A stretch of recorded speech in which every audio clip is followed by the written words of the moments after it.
Puji dan syukur kita sama-sama panjatkan kehadirat Allah Subhanahu wa Ta'ala yang telah memberikan kita sehat walafiat, insyaallah, yang telah memberikan kita nikmat silaturahim di tahun ke-24. Jadi izin Ustaz, ini kegiatan. Saya ceritakan ini dulu terkait dengan materi kita. Rasulullah SAW di dalam salah satu riwayat Ibnu Ishaq yang kemudian disampaikan lagi oleh Ibnu Hisham, dan kemudian saya senang baca syarah dari Sirah Nabawiyah itu yang ditulis oleh Imam Al-Khathami As-Suhaili, judulnya Ar-Rawdul Unuf. Itu beliau menulis dengan apik kisah babak pertemuan ini. Tapi sebelum saya mulai, tadi saya jadi teringat pesan Bu Yanti.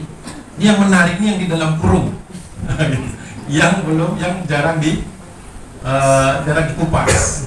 Nah, saya melakukan satu kesalahan. Saya tidak tanya dulu yang sudah dikupas apa aja, gitu. Jadi khawatir ada yang mengulang, ada yang berulang. Tetapi saya akan narasikan sampai dengan Rasulullah SAW itu diangkat sebagai nabi. Itu di pernikahannya sampai diangkat sebagai nabi. Itu sekitar 15 tahun pernikahan. Kan menikah di usia 25, menjadi nabi di usia 40. Oh iya, lebih bagus. Terima kasih Pak. Tes. Atau sayanya tadi kurang energinya. Jadi kisah ini dituliskan dengan baik di dalam kitab tersebut, sehingga kalau saya merasa bahwa ketika menceritakannya kembali, saya seperti berada di rumah itu, hidup. Seharusnya memang begitu sirah itu, kisah kehidupan Nabi itu harus hidup, sehingga ketika kita menemukan satu masalah di dalam rumah maupun satu kenikmatan dalam rumah, kita langsung mengatakan, saya suka bareng itu sama istri, ini kok sama ya dengan yang itu. Itu yang membuat saya itu terus senang dan asik gitu kalau bersama istri, karena nyambung gitu, walaupun dia kesibukan sendiri, saya punya kesibukan. Nah, di dalam Sirah Nabawiyah itu disebutkan falamma balagha Rasulullah sallallahu alaihi wasallam 25 sanatan, ketika Rasulullah sampai ke usia 25 tahun, tazawwaja Khadijah bint Khuwailid, maka beliau tazawwaja, bukan menikahi aslinya sebenarnya, mendapat kemuliaan dengan menikah. Bahasanya itu dalam sekali kalau kita kupas. Rasulullah SAW itu mendapat kemuliaan dengan Allah pasangkan dengan Bunda Khadijah. Tapi itu memang biasanya perlu perjalanan hidup dulu tuh, untuk seorang suami mau sadar untuk menyadari gitu ya, bahwa sebenarnya dia dipasangkan Allah dengan istrinya itu, bukan pilihan dia. Memang kita seperti milih ya Pak, seperti milih. Jadi, tapi sebenarnya jodoh itu pemberian Allah, pemberian Allah Subhanahu Wa Taala. Kalau bukan jodohnya tidak akan ketemu Pak, walaupun jungkil balik, walaupun ibu mungkin ngebet misalnya itu bilang wah ini menarik sekali. Tapi kalau bukan jodoh tidak akan ketemu. Artinya setiap rumah tangga itu Allah ridhoi dari awalnya, makanya Allah turunkan sakinah. Dan Rasulullah SAW itu usia 25 tahun, tapi sudah matang layaknya orang mungkin usianya lebih daripada itu. Sehingga ketika berbicara dengan Bunda Khadijah itu merasa ini bukan anak 25 tahun, bukan pemuda, orang yang matang. Sehingga perlu kita tarik garis yang sangat penting di slide pertama ini, bahwa anak-anak kita tuh kita harus persiapkan dari usia yang sangat dini untuk berbicara secara dewasa tentang pernikahan. Tentang pernikahan. Begitu anak itu akalnya sudah sampai, ya, kita harus ajak bicara dengan pembicaraan yang asas, yang mendasar, bahwa kita hidup di muka bumi ini dalam rangka meneruskan risalah Islam, yang itu mau tidak mau kita harus turunkan ke generasi berikutnya.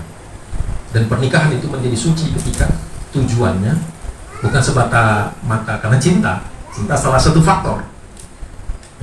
Faktor dasar utamanya adalah karena kita ini pilihan Allah. bahwa rumah tangga kita itu ditulis di Lauhul Mahfuz itu rumah tangga pilihan Allah, fulan dan fulana.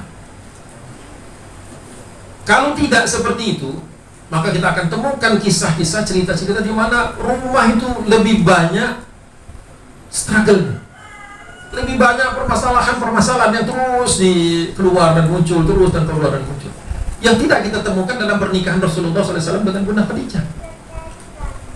Setelah jadi Nabi, Rasulullah SAW itu berdakwah 13 tahun di kota Mekah sebelum 10 tahun hijrah. 1 tahun sebelum Rasulullah SAW hijrah itu Bunda Khadijah wafat.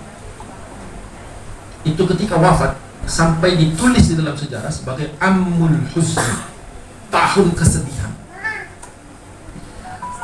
Kalau sekedar kehilangan istri, mohon maaf, bukan partner dalam dakwah, kehilangan biasa, Pak. Saya dulu berpikir, Rasulullah kok seterpukul itu, padahal istri beliau nantinya banyak. Tapi kok seterpukul itu sampai tahun itu disebut sebagai Ammul Huzni. Karena Rasulullah bukan hanya kehilangan istri, tapi kehilangan partner dakwah. Nanti saya akan tunjukkan dalil. Jadi yang membuat kita itu berkesan ketika malam hari kita bisa bangun, mudah membangunkan istri kita. Suami mudah dibangunkan untuk sholat malam. Karena tujuan kita bukan hanya senang-senang di dunia kok. Kalau cuma senang-senang di dunia, itu rapuh. Nah, saya tidak tahu ini kan termasuk yang jarang diangkat apa sudah sering diangkat. Ya mungkin sebagian sudah, ya, tapi nggak apa-apa, mudah-mudahan. Nah, ini juga menarik ketika di Indonesia memang riwayat yang paling masyhur itu usia Bunda Khadijah itu 40 tahun. 40 tahun. Tetapi dicatat oleh Ibnu Katsir dalam kitab Al-Bidayah wa Nihayah dari riwayat Al-Baihaqi itu Bunda Khadijah itu 35 tahun. Dari riwayat Al-Hakim, Bunda Khadijah itu seusia dengan Nabi sallallahu alaihi wasallam. Tapi saya tidak mau membongkar apa yang sudah biasa. Ya sudahlah, kita terima 40 tahun saja.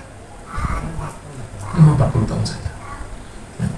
Tapi dalil-dalil itu menunjukkan bahwa ada yang sepakat bahwa sebenarnya usia tidak terlalu jauh, terpaut terlalu jauh. Ya. Jadi akhlak pertama, laqad kana lakum fi Rasulillahi, tadi dibaca uswatun hasanah. Memang ada yang mengkritisi, kenapa sih itu ditempatkan di surah Al-Ahzab? Padahal Al-Ahzab itu peristiwanya perang terjadi di Madinah tahun 5 Hijriah ketika Rasulullah dikepung oleh pasukan Ahzab, ya. Sehingga orang-orang banyak yang takut dan risau dan sebagainya, cemas. Tapi Rasulullah diberi Allah Subhanahu wa taala ketenangan. Jadi sebenarnya uswatun hasanah itu ketenangan menghadapi perang. Tetapi keumuman ayat di dalam Al-Quran, ya, sekarang kita mempelajari Al-Quran itu bahwa bisa dipakai secara umum, bahwa memang Rasulullah itu menjadi contoh dalam semua aspek. Tapi hadis itu ayat tersebut turunnya terkait dengan ketenangan Nabi ketika menghadapi perang. Bisa kita sederhanakan ketenangan Nabi ketika menghadapi masalah. Jadi akhlak pertama seorang laki-laki, siapapun dia, kalau dia mau berumah tangga dengan sukses dengan bantuan Allah, harus tenang. Makanya hadis pertama yang dibawa pulang oleh anak-anak kita di Raudatul Atfal adalah la tadum walakal jannah. Jangan marah. Sebenarnya la tadum itu makna aslinya adalah tahan marah, karena tidak mungkin, kita namanya manusia pasti ada emosi. Pasti ada momen-momen seperti itu. Jadi la tadum itu upaya kita untuk meredam kemarahan kita. Maka Allah berikan surga. Dulu saya membaca hadis itu pertama kali, dalam benak saya karena belum berkeluarga, masih muda. Kok bisa ya surga itu hanya ditukar dengan nahan marah? Setelah berumah tangga, setelah punya mulai banyak masalah, ternyata benar, memang menahan marah itu pantas kalau dapat surga. Pantas dapat surga. Coba dipikir, ya, berapa banyak kita harus menahan marah, gitu kan? Menundukkan ego. Itu kan yang membuat keluarga-keluarga langgeng. Bukan karena tidak ada masalah. Justru keluarga yang tangguh itu dia bisa mengarungi masalah. Ya. Mohon maaf ini kepada bapak dan ibu yang jauh lebih senior daripada saya, daripada usia rumah tangganya. Kami itu baru 26 tahun berkeluarga. Baru 26 tahun. Ya. Jadi artinya apa yang kami peras ini tentu saja beda dengan yang sudah 28 ke atas. Artinya mungkin banyak kekeliruan atau kesalahan di situ sehingga mungkin keliru dalam banyak aspek. Jadi mohon dimaafkan sebelumnya Pak Kiai. Jadi dan ibu-ibu semuanya yang saya hormati. Itu yang pertama. Jadi akhlak Nabi SAW, laqad kana lakum fi Rasulillahi uswatun hasanah. Tapi akhlak Nabi ini hanya bermanfaat bagi siapa? Liman kana yarjullah wal yawmal akhir. Dan ciri utamanya wa dzakarallaha katsiran. Ternyata bersyarat akhlak Nabi itu kenapa buat sebagian orang sulit untuk dilakukan, sulit diadopsi, sulit diadaptasi, sulit diterapkan. Makanya katanya, alah udahlah itu cuma untuk konsumsi mimbar saja, dibawa ke rumah nggak bisa Ustaz. Saya katakan memang sulit dilaksanakan di rumah karena ayat itu baru dibaca separuh. Liman kana yarjullah, barang siapa yang berharap ketemu Allah, berharap dengan Allah, berharap dengan maghfirah dan rahmat dari Allah. Banyak di antara kita kepengen mengikuti cara Nabi, tapi kita jauh dari rahmat Allah, tidak memancing ridho Allah Subhanahu wa ta'ala. Ya, maksiat masih jalan, misalnya mohon maaf ini ya, kadang-kadang masih suka ya. Ya. Kalau bapak-bapak itu yang paling berat itu adalah untuk tidak melirik yang lain, itu yang paling berat. Saya katakan saja. Jadi kalau bisa menahan diri dari yang satu itu, kecuali sudah serius Pak. Kalau sudah serius, tidak usah banyak ngomong, langsung. Tapi kalau cuma diri-diri aja, langsung apa Pak? Sederhana solusinya, karena itu ayat Allah tidak mungkin dimain-mainkan. Karena ada pesan dari Hasan al-Basri, seorang tabi'in. Dia katakan, salah satu yang membuat retaknya rumah tangga itu biasanya adalah ketika kita melihat kekurangan pada pasangan kita. Padahal pasangan itu banyak sisi baiknya. Kita gampang melihat sisi buruknya karena kita sering shopping mata di luar. Masalah. Jadi kalau ada yang datang, Ustaz saya begini nih dengan keluarga saya dan sesuai dengan isi saya bilang, kapan terakhir pendudukan pandangan? Udah lama enggak? Sering lihat kiri kanan ya? Pantesan di rumah yang kelihatan jeleknya aja. Padahal jelas hadisnya, kalau engkau melihat sesuatu yang kau sukai di luar sana, segera pulang ke rumah. Dan istri mendapatkan pahala paling tinggi kalau dia bisa memberikan kepuasan kepada suaminya. Wah, itu konteksnya harus timbal balik. Kalau satu arah nggak jadi, kalau satu arah nggak jadi, harus timbal balik.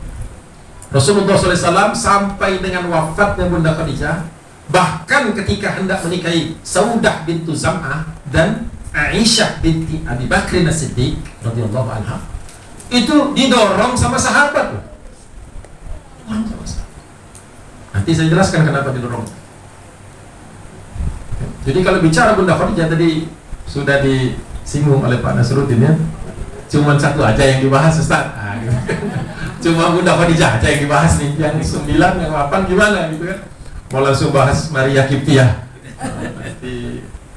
Nanti yang datang, ibu-ibu nggak datang biasanya kalau saya bahas Maria Kiptiah. Aisyah. Ya. Intinya satu itu dulu. Ya, baik. Bunda Khadijah itu Bu, mungkin yang belum tahu, adalah seorang janda. Janda 2 kali. Pertama, wa kanat qabla Abi Halata inda Atiqin bin Aif. Suami pertamanya namanya Atiq bin Aif. Dapat anak namanya Abdu Manaf. Setelah itu menikah lagi dengan Abu Halah. Wa kanat Khadijah itu qabla Rasulillah sallallahu alaihi wasallam Abi Halata. Suaminya 2. Dan dapat putra juga namanya Hind. Dan semua mereka meninggal dunia ketika terkena wabah Ta'un. Dulu ada yang namanya, kalau kita kan di sini ada wabah COVID-19 kan? Di kota Mekah itu, karena kota Mekah ini adalah pertemuan para saudagar atau para bisnismen, penjual dan sebagainya, maka mereka datang dari Irak, datang dari Yaman, datang dari Syam, bahkan ada yang datang menyeberangi laut dari Habasyah. Itu bukan hanya bawa keuntungan, tapi bawa penyakit. Makanya Ta'unnya di Mekah, tapi disebut Ta'un Basra, Ta'un Irak. Ta'un, bukan tahun, Ta'un. Ta'un. Makanya kata orang, kalau saya orang Palembang, ibu saya orang Palembang, ayah saya Jogja, Itu kalau di sana itu ada orang yang ngeselin disebut dasar tahun. Asal katanya tolong bikin dari masalah, bawa virus. masalah, nyebarin masalah. Kayak virus. Di Palembang. Ada orang Palembang sini. Nah, tahun kau, gitu kan? Itu tahun itu kasar sudah. Kalau disebut tahun sudah susah diobati Pak, sudah susah dibenerin. Ya, gitu.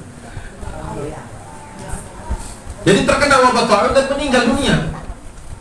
Tapi Rasulullah SAW setelah menikahi Bunda Khadijah masih mengingat. Karena Rasulullah ketika menikahi Bunda Khadijah itu bukan tidak memutus silaturahim dengan keluarga-keluarga sebelumnya. Tidak memutus.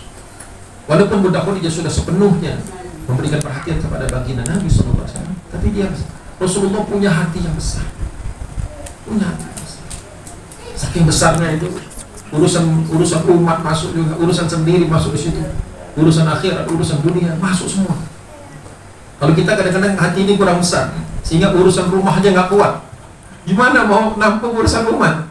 Tadi kan pengembangan muslimah, ngurusin muslimah yang lain. Kalau punya hati nggak selesai dengan urusan sendiri, nggak bisa. Nggak bisa, pastinya berat. Iya, emang. Makanya ketika kita mengangkat seseorang untuk memikul tanggung jawab sosial, tadi Pak Haji Reno tadi menyebutkan kita ini Ustadz apa aja dikasih, tugas apa aja di masyarakat itu harus diopeni kan, dijalani kan. Karena kalau diserahkan kepada orang-orang yang belum selesai dengan dirinya sendiri, runyam akan jadi modus saja itu nanti. Macam-macam modus itu kan, modus ini cari ini cari ini cari. Akhirnya timbul masalah hukum nanti. Alhamdulillah ada Pak Helmi menyortir masalah-masalah. Tapi sebelum sampai menjadi masalah, insya Allah akhlak-akhlak Nabi, khususnya ketika Rasulullah menikahi Bunda Khadijah, itu kalau kita pegang baik-baik untuk bapak-bapak dan ibu-ibu menyeimbangkannya dengan kebiasaan Bunda Khadijah, maka insya Allah rumah tangga itu bukan hanya langgeng saja, bukan hanya penuh dengan mawaddah saja, tetapi juga merupakan rumah tangga yang ada manfaatnya untuk masyarakat.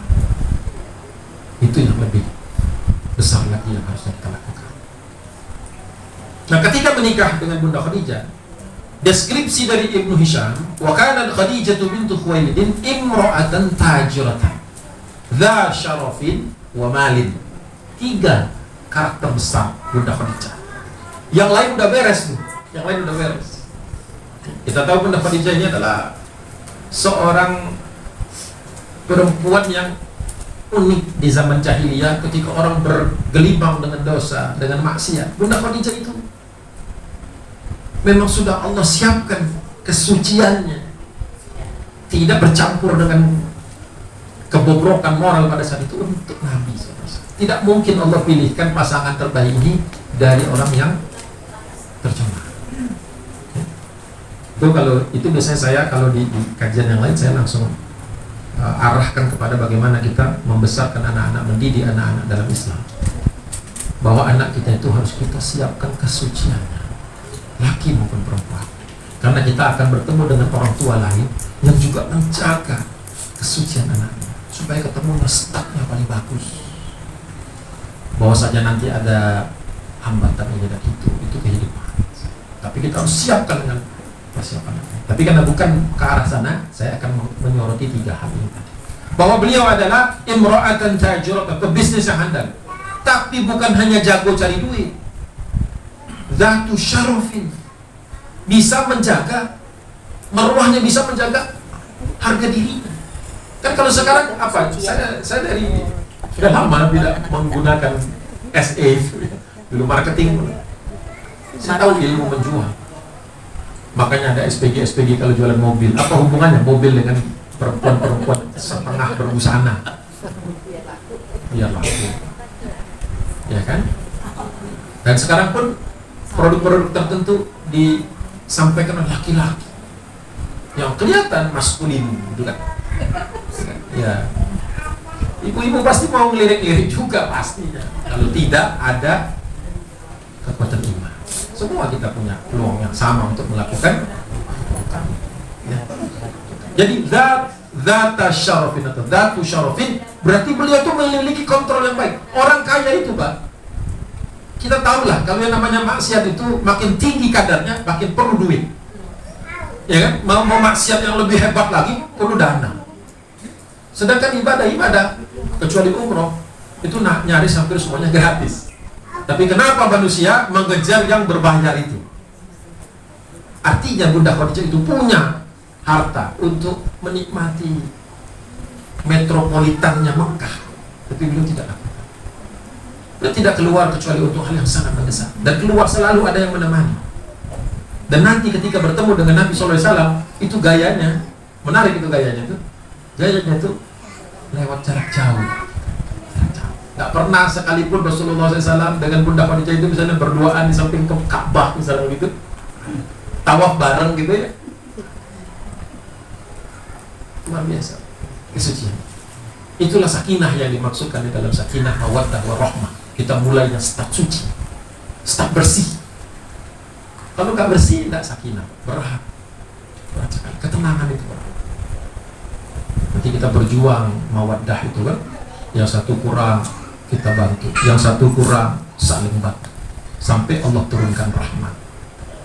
Nah, indikator rahmat itu seperti yang dirasakan oleh Nabi SAW. Kalau Rasulullah sudah di rumah bersama Bunda Khadijah, sulit sekali bagi Nabi untuk keluar, kecuali karena panggilan dakwah. Dan kalau sudah di luar, satu-satunya yang membuat Rasulullah ingin pulang kalau teringat istrinya. Sayangnya laki-laki sekarang kalau ingat istrinya, malah justru nggak mau pulang. Emang iya Pak? Ya. Bisa jadi, bisa jadi. Oh, kalau tidak, alhamdulillah. Berarti suaminya suami terpilih. Suami terpilih. Nah, itu kencang. Mari kita aminkan sekali lagi. Amin. Amin yang mana nih? Istrinya, suaminya yang kangen pulang atau yang ingat pulang ya? Alhamdulillah. Ya, betul. Semua pasti butuh itu, pasti ingin itu. Dan yang kedua, wamalin, hartanya banyak. Dan hartanya banyak itu tastajirur rijala fi maliha. Banyak kepala keluarga kerja dengan Bunda Khadijah. Jadi Bunda Khadijah itu bukan kaya sendirian. Aspek sosial itu sangat tinggi. Orang lain kerja untuk bersamanya dan maju usahanya. Beda dengan Abu Jahal, beda dengan Abu Sufyan, beda dengan tokoh-tokoh jahiliyah yang lain yang kekayaannya untuk diri sendiri. Jadi jiwa sosial Bunda Khadijah itu sudah ada sejak sebelum ketemu dengan Rasulullah. Jadi kalau ketemu dengan Rasulullah itu partner yang Allah sudah siapkan. Makanya ajarkan kepada anak-anak kita yang mungkin sudah masuk usia mau menikah tapi belum juga dapat, ingat ya, jangan gadaikan kesucian karena Allah sudah siapkan partnermu, Allah sudah siapkan jodohmu ya. Di Lauhul Mahfuz sudah ditulis namanya, tinggal kau sabar menemukan waktunya. Jadi akhlak Rasulullah SAW ketika bertemu dengan Bunda Khadijah, berapa mahar? Ishrina baqratan, 40 unta. 20 unta merah. Jangan ditambahin Bu, nanti jadi berat. Ya, jangan ditambah. Ya. Ishrina baqratan. Itu saja sudah hampir 2 miliar. Tapi Rasulullah ketika ditanya, "Ya Rasulullah, mahar apa yang paling bagus?" Kata Nabi, "Aisar, yang memudahkan." Yang memudahkan kata Nabi. Bahkan kalau engkau cuma punya cincin dari besi, itu sudah cukup. Ini yang ngomong dulu maharnya hampir 2 miliar. Iya Pak, gimana? Masya Allah. Usia 25 tahun. Berarti akhlak yang kadang-kadang tidak kita pertimbangkan adalah untuk anak laki-laki. Ya, kalau untuk bapak-bapak jangan diajarin lagi Bu. Jangan diajarin lagi. Untuk anak laki-laki kita, cepat-cepatlah mandiri. Cepat-cepatlah mandiri. Rasulullah SAW sudah memantaskan dirinya di usia 25 tahun. Sudah punya gelar Al-Amin sebagai tokoh pedagang ya yang terkenal jujur. Itu didapatkan dari pedagang-pedagang yang lain. Bukan kalau kita kan sekolah terus dapat gelar. Kalau Rasulullah itu acknowledgement, pengakuan dari masyarakat bahwa beliau ini kalau dagang nggak pernah bohong, nggak pernah jual barang ini bagus-bagus dan sebagainya ternyata barang buruk. Jadi memang ketemu Pak, yang jujur ketemu jujur, yang pandai mengelola hartanya ketemu, yang tulus ikhlas ketemu. Jadi sebenarnya tidak panjang-panjang. Ketika kita setia kepada pasangan kita, maka kesetiaan itu akan bertambah. Ketika kita menahan diri di luar sana dari apa yang dilarang Allah Subhanahu wa taala, maka yakinlah bahwa partner kita juga akan Allah beri kemudahan untuk menahan dirinya. Demi Allah, rumus itu berlaku. Ya. Jadi bukan sesuatu yang mudah sebenarnya.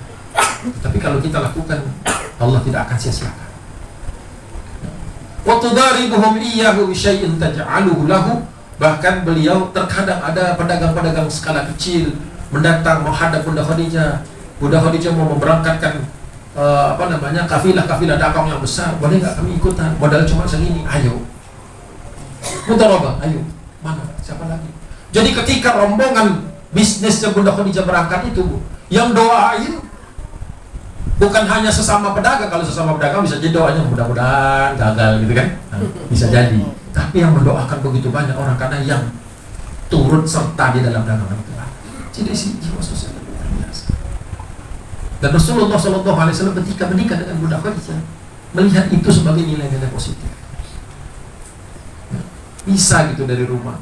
Ya kalau kita sekarang baru kenal work from home sejak COVID ya. Bunda Khadijah itu sudah work from home. Tapi bisnisnya gerak punya rumah khusus untuk anak yatim. Sebelum ada BPJS, Pak. Sebelum ada BPJS. Kalau pekerja Bunda Khadijah itu ada yang meninggal, suaminya mungkin karena di perjalanan, mungkin sakit, kemudian keluarganya langsung dinaungi oleh Bunda Khadijah. Anak-anaknya jadi anak-anak yatim diurus. Ada darul yatamanya. Ada darul ar-ramilnya untuk para janda-janda. Bahkan Bunda Khadijah itu mencarikan mana lagi nih yang mungkin bisa ditemukan, dicomblangnya.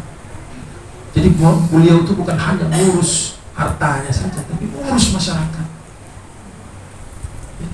Jadi akhlaknya lebih daripada sekedar I love you.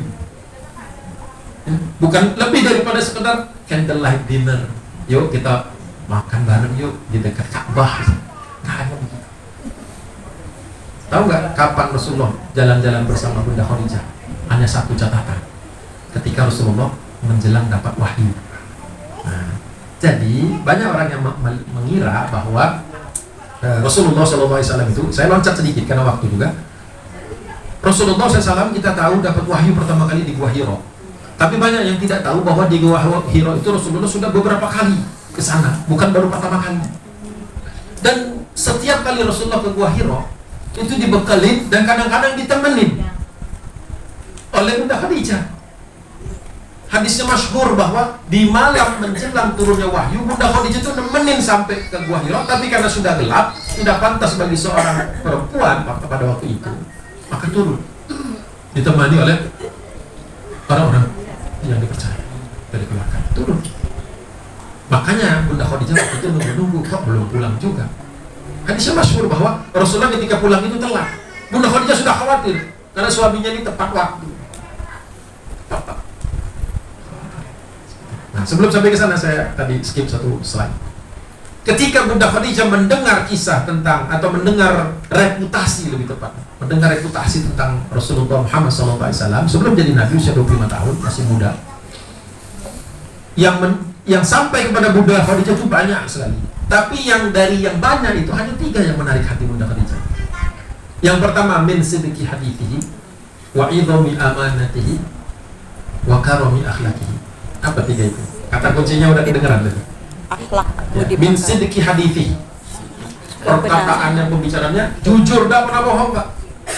Kalau kita bisa didik anak laki-laki kita untuk sedapat mungkin jujur dan tidak bohong, itu sudah clear, Pak, masa depannya. Orang jujur itu kalaupun dapat musibah hanya menambah kesabarannya. Orang jujur itu kalaupun dia dijegal orang di jalan, Allah bukakan pintu yang lain. Orang jujur itu kerja sama siapapun pasti disayang. Orang jujur itu kalau punya bisnis, pegawainya loyal. Daripada kita sekolahkan untuk segala macam persiapan finansial ini dan itu, ajarin saja min sidqi hadithi. Karena itu modal Nabi ketika Allah pertemukan dengan Bunda Khadijah. Nah, jujur itu paling berat. Jujur itu paling berat. Jujur itu paling berat. Ada pintunya sendiri itu di surga. Orang-orang yang jujur. Jujur. Ada pintunya sendiri. Modal jujur aja deh. Tapi enak ngomongnya, susah jalaninnya. Yang kedua, idhamil amanati. Ketika dikasih tugas, itu tuntas, Pak. Amanah itu melaksanakannya lebih daripada standar yang berlaku. Itu maksudnya. Above expectation, above the standard. Di atas standar, Pak. Kalau cuma so-so saja, cuma di level yang memang standarnya begitu, apalagi di bawah, itu bukan ihsan, bukan amanah. Jadi Muslim itu sebenarnya tidak perlu diajari lagi profesionalisme. Tidak perlu. Kita bangun jam 3 untuk persiapan sholat lain. Terus menjelang subuh kita sudah menuntaskan wirid-wirid kita dan urusan-urusan rumah tangga. Rasulullah itu nyuci pakaian, nyapu dan lain sebagainya itu udah beres sebelum subuh. Sebagian suami belum bangun. Rasulullah sudah beres sholat malam, sudah ke tempat istri yang kalau di Madinah ya, di Madinah sudah menuntaskan tanggung jawabnya di jadwal malam itu atau pagi itu, sudah membereskan rumahnya. Rumah Rasulullah, berarti biliknya, hujuratnya itu, ghurfatnya itu ada 12, Itnasha. Apa sih? Nyapu sendiri. Sama siapa? Ada hadisnya. Saya nggak ngarang-ngarang ini. Masya Allah. Lihat. Diriwayatkan oleh siapa? Amroh radhiyallahu anhu kepada Aisyah radhiyallahu anha. Madza kana yaf'alu Rasulullah sallallahu alaihi wasallam fi baitihi? Apa sih yang dilakukannya di rumah? Jawaban Bunda Aisyah. Qalat kana basyaran minal bashar. Rasulullah itu ya sebagaimana orang lain. Berarti sifat ini ditemukan sebagian besar sahabat. Jadi yang begitu bukan cuma Nabi. Jangan kita bilang, itu cuma Nabi aja yang bisa, orang lain nggak bisa. Enggak. Kana basyaran minal bashari. Rasulullah itu layaknya orang banyak waktu itu. Ya. Yafliya thawbahu, nyuci bajunya. Belum ada mesin cuci, Pak. Coba. Itu pagi hari sudah beres karena pada subuh sudah ditunggu umat. Yafliya thawbahu wa yahlib syatahu, memerah sendiri kambingnya. Jadi kalau mau minum, ambil kambing, merah sendiri, susu disiapkan. Kayak kita ini mungkin kalau yang suka kopi, ya nyiapin lah. Bukan yang sasetan kan, yang barista, ala barista. Minum kopinya yang pure, bukan yang sugar isinya. Hati-hati loh kalau ibu-ibu, ya, bapaknya senang kopi, siapin yang sasetan, gula isinya. Nanti kalau dia sakit gula, yang salah ibu. Disiapinnya itu. Nah, perlu belajar nih, perlu belajar. Tapi itu bukan pembahasan saya. Nanti main lagi sama. Yang ketiga, wayah dimu nafsahu, dan mengurusi keperluan rumah tangganya sendiri. Baju, ada hadis Rasulullah jahit sendiri bajunya. Ada sepatunya atau sandalnya lepas, dibenerin sendiri. Memang yang ngurus hari-hari Zaid bin Harithah, tapi Rasulullah melaksanakan itu sudah beres sebelum subuh. Ketika subuh jelas Rasulullah mengimami di Masjid Nabawi. Setelah subuh kajian pertama, kajian kedua. Kalau ada perang biasanya berangkatnya duha. Berperang juga tuh. Siang hari beresin rumah, pagi hari beresin rumah, siangnya bisa bertempur. Bertempur itu kan berarti macho ya. Tidak bisa orang bertempur, Pak, kalau lembek-lembek, Bu. Tidak bisa. Tapi bukan berarti orang yang macho itu di rumah keras juga, bukan. Tahu kapan dia jadi tentara, kapan dia jadi suami, kapan dia menjadi hamba Allah. Makanya kata orang too good to be true, kayaknya terlalu bagus deh. Masa iya bisa begitu? Nah kalau seperti itu, untuk apa ayat tadi? Laqad kana lakum fi Rasulillahi. Yang ketiga, wa karami akhlaki. Akhlak Rasulullah tidak perlu ditanya. Sampai Bunda Khadijah walaupun sudah melakukan pengujian ya, Bunda Khadijah itu Masya Allah dengar bagus-bagus apa Bunda Khadijah diminta ya, diminta untuk mau gak berbisnis denganku, dan Rasulullah kemudian bersedia dengan syaratnya satu, membawa daganganku bersama orang yang aku percayai, seorang laki-laki namanya Maisarah. Berangkatlah kemudian ke Syam, ketika balik dilaporkan sama Maisarah, Muhammad ini selama perjalanan tidak pernah minum arak, selama perjalanan tidak pernah gosip, selama perjalanan dia tidak pernah larak lirik sana sini. Dilaporkan semua, panjang laporannya, kayak laporan KPK. Semuanya checklist. Bagus. Sampai Bunda Khadijah kemudian mengatakan kepadanya, inni qad raghibtu fika liqarabatika wasitatika fi qaumika wa amanatika wa husni khuluqika wa sidqi hadithik thumma aradat alaihi nafsah. Kata Bunda Khadijah, kehebatanmu itu di luar kebiasaan orang-orang sekarang. Begitu mulia kepada keluargamu, begitu menyantuni mereka, dan seterusnya sampai kemudian berkenankah engkau menjadi melakukan penghinaan pada diri. Thumma aradat alaihi nafsah. Jadi tidak ada halangan di dalam Islam bahwa seorang perempuan, keluarganya mewakili perempuan tersebut meminta, kayaknya cocok nih. Tak perlu kita gengsi, apalagi ini calonnya ini bagus, dari sisi agama bagus. Ada contoh. Makanya saya kadang-kadang juga kalau udah ketemu teman-teman tuh suka ngobrolin anaknya. Sekarang sudah mulai ngomongin anaknya. Ya, anaknya gimana, di mana sekarang? Karena saya kenal dengan orang tuanya, kenal istri saya kenal dengan ibunya, istri dengan ibunya, saya kenal dengan suaminya, tahu keluarganya bagaimana. Alangkah indahnya kalau secara penilaian manusia sudah memenuhi kriteria minimal dia sebagai seorang qawwam, ilmunya kelihatan kan dari pendidikannya, dari rumah tangga. Buah tuh nggak jauh-jauh jatuhnya dari pohon. Kalau kita bisa melihat ayah bundanya, kalau nggak ada masalah nggak mungkin lah, ya. Tapi bagus, baik, maka sudah. Kalau memang jodohnya, ayo kita jodoh. Penjodohan itu bukan sesuatu yang orang sekarang kan usang, wah penjodohan kayak zaman Siti Nurbaya, pemaksaan. Urusan seperti itu.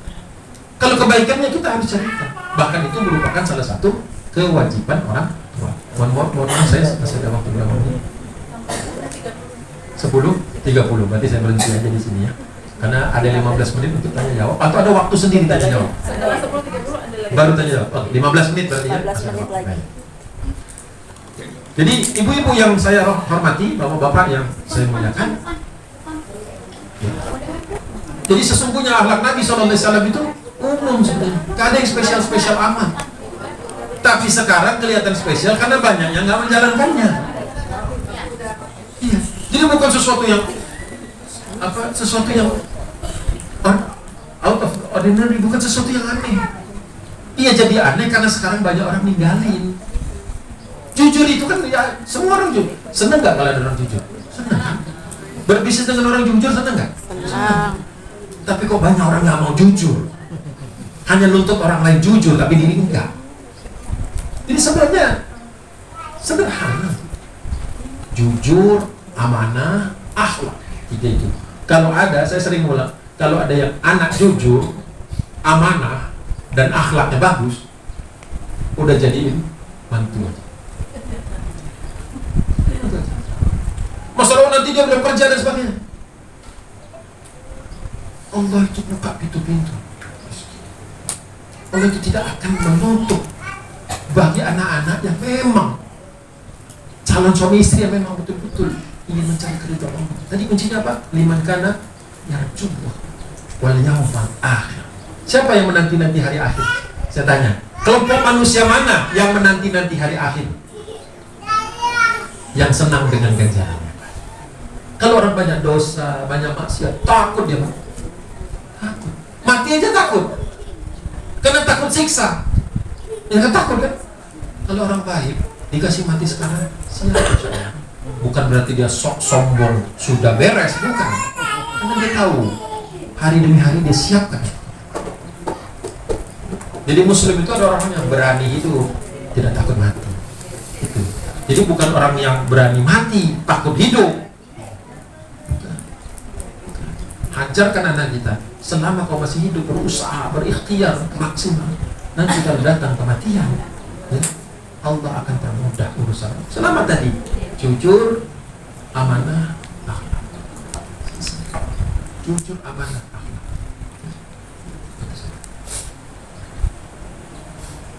Maaf ini kok kayaknya kalimatnya itu berubah-berubah ya kata-katanya. Mungkin pas saya convert ini. Mohon maaf kalau nggak kebaca ini. Nanti saya kirimkan file yang lebih baik. Ini mungkin waktu convert filenya dari PPT ke PDF. Tapi intinya saya akan sampaikan saja.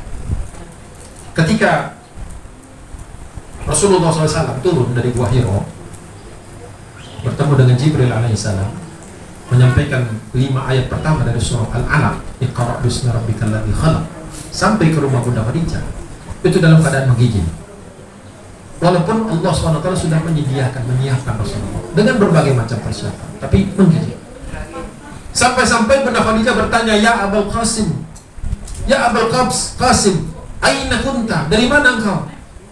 Jadi ini menunjukkan bahwa Rasulullah dan Bunda Khadijah ini pertemuan mereka itu terjadwal. Enggak, ya udahlah sepulangnya. Mereka punya meeting. Mereka itu punya kesempatan dalam satu hari itu ketemunya kapan aja. Saya kalau mikir seperti itu ya Rasulullah ini, padahal belum ada HP zaman itu, belum ada organizer, belum ada schedule. Kalau kita kan sekarang kan pengajian di Nusa Indah Loka, pengajian di sana atau ketemu dengan ini, kan ada reminder kan? Rasulullah kegiatannya sabar, gak ada yang miss, gak ada yang lewat. Jadi ditanya sama Bunda Khadijah, "Ya Abul Qasim, aina kunta? Wallahi faqad ba'athu rusuli fi talabik." Saya sudah kirim orang untuk mencarimu ke Gua Hiro, karena proses turunnya wahyu itu tidak bisa dilihat oleh manusia yang lain. Tidak bisa. Jibril itu tidak bisa disaksikan kecuali oleh Nabi kita Muhammad SAW. Kecuali Allah perintahkan Jibril untuk kelihatan. Seperti ketika datang ke Masjid Nabawi mengajarkan kepada Nabi tentang iman ihsan. Baru orang melihat, tapi orang tak berani dekat. Ketika keluar rumah bertanya, "Rasulullah siapa tadi?" Dia nanya, dia yang membenarkan. Itulah Jibril. Kesesekalinya Jibril kelihatan. Jadi kata Bunda Khadijah radhiyallahu anha mengatakan, "Kemana saja hatta balaghu Makkah wa raju'uni." Kemudian mereka pulang, mereka mengatakan, "Tidak tahu kami di mana." Apa Rasulullah SAW menjawab kepada Bunda Khadijah, diceritakan bagaimana Jibril turun, apa wahyu, apa perintah Allah, apa perkataan Jibril, "Ya Rasulullah, ana Jibril, anta Rasulullah, ya Muhammad, anta Rasulullah wa ana Jibril." Perintah untuk berdakwah. Qum fa'anzir, bangun untuk kemudian memberikan kabar-kabar peringatan. Berani-beraninya Rasulullah sampaikan kepada Bunda Khadijah. Pada waktu itu belum ada satupun orang muslim. Bunda Khadijah ketika mendengar berita itu, apa jawabannya sebagai penutup? "Fawalladzi nafsu Khadijah biyadihi." Demi yang jiwa Khadijah ada di tangannya. "Inni la arju an takuna nabiyyan hadhil ummah." Sungguh saya tidak kaget, saya sudah menduga bahwa engkau akan diutus Allah menjadi nabi bagi umat manusia. Luar biasa. Seorang istri yang solehah itu percaya kepada tugas suaminya, yakin kepada kemampuan suaminya, tidak pernah meremehkan suaminya. Ya, kamu bisa apa? Tidak boleh. Bunda Khadijah nggak pernah. Bahkan ketika Rasulullah masih menggigil menyampaikan kisah yang dialami di Gua Hiro, apa jawabannya? "Abshir wathbut." Abshir, bergembira. Jadi selalu optimis. Ibu, ya, para istri ketika suaminya pulang dengan suami, walaupun suami pastinya berusaha untuk tidak menceritakan permasalahan yang dihadapi luar, ya tetap senyum ya Pak ya, kita berusaha tetap senyum. Tapi istri tahu, oh ini senyumnya nggak maksimal, ini pasti ada sesuatu. Apa? Jangan dikorek-korek. Apa nih? Ada apa nih? Nggak usah.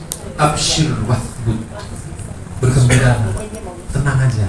Apapun masalahmu bisa kita atasi bersama.